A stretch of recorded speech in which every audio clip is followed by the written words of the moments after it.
খায়, হ্যাঁ? মানে ওটা নিয়ে এসে মাছের পাশে বা মাংস, গোস্ত বিভিন্ন ধরনের জিনিসের পাশে দিয়েই রান্না করে খাওয়া যায়। ঠিক আছে? আর কাঁচা কলার কিন্তু অনেক উপকারিতাও আছে। হ্যাঁ?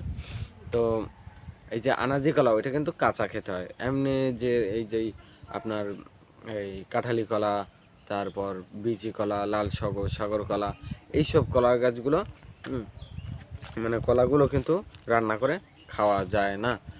আর আপনার এই যে সাগর কলা যেটা, হ্যাঁ?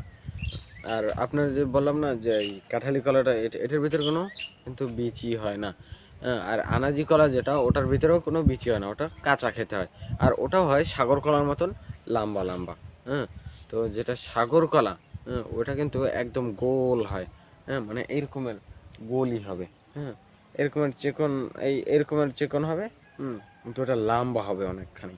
দেখা যায় যে ৫, ৬, ৭, ৭-৮ ইঞ্চি লম্বা হয়। হ্যাঁ? একটা কলা। এক বৃহতের চেয়েও বড়। হ্যাঁ? একটু বাঁকা হয় এরকমের। হুম? মানে একটু এরকমের বাঁকা হয় কলাটা।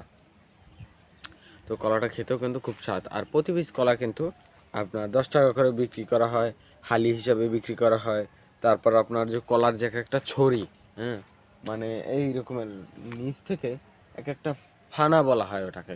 ফানা, ঠিক আছে? ওই একেকটা ফানা হিসাবেও বিক্রি করা হয়। তো এইসব কলাগুলো আপনার বেশিরভাগই পাওয়া যায়, মানে দোকানেও দেখা যায় বা লঞ্চে যখন উম আপনার কোনো জায়গায় যখন ভ্রমণে যাবেন, হ্যাঁ? তখন কিন্তু দেখা যায় যে সকালবেলা নিয়ে আসে, ঠিক আছে? কলাগুলো, কলা রুটি। তারপর মেডিকেলের সামনে দেখা যায় ভ্যান গাড়িতে, শহরে দেখা যায়, হ্যাঁ? প্রায় জায়গায় দেখা যায় কলাগুলো, বিভিন্ন ধরনের কলা। আর যেটা এই লাল সাগর কলা আর এই যে এই সাগর কলা এটার ভিতরে কিন্তু কোনো বীজই হয় না, ঠিক আছে? আর লাল সাগর যে কলা গাছটা ওইটার পাতাটা আপনার এইটা কিন্তু একটু হালকা একটু লালচে রঙের হয়, হ্যাঁ? ওইটা একটু খয়েরি রঙের হবে, গাছটাও কিন্তু একটু খয়েরি রঙের হয়। আর যে কলাটা লাল সাগর আপনার এই লাল সাগর যে কলাটা, হ্যাঁ, ওইটার কলাটার যে ছোলাটা ওইটা লাল হয়। লাল সাগর কলা কিন্তু সহজে দেখা যায় না, হ্যাঁ? আর সাগর কলা কিন্তু গাছটা এরকমের হয়, এটার চারটু লম্বা হয়, ঠিক আছে? কিন্তু ওটার চাহিদা বেশি। এই কাঁঠালি কলা আর সাগর কলার চাহিদা বেশি।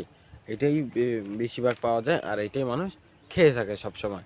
আর আপনার এই যে লাল সাগর কলাটা ওটার পাতাটা একটু লালচে রঙের হয়, গাছটা একটু লালচে রঙের হয়। আর লাল সাগর কলা এর জন্যই বলা হয় কারণ কলাটা দেখতেও একটু খয়েরি রঙের, মানে একদম খয়েরি রঙের, ঠিক আছে? ছোলাটা অন্য অন্য সব কলা কিন্তু সব হলুদ হয় পেকে গেলে, আর কাঁচা থাকতে সবুজ। আর ওই কলাটা আপনার লাল হয়, ঠিক আছে?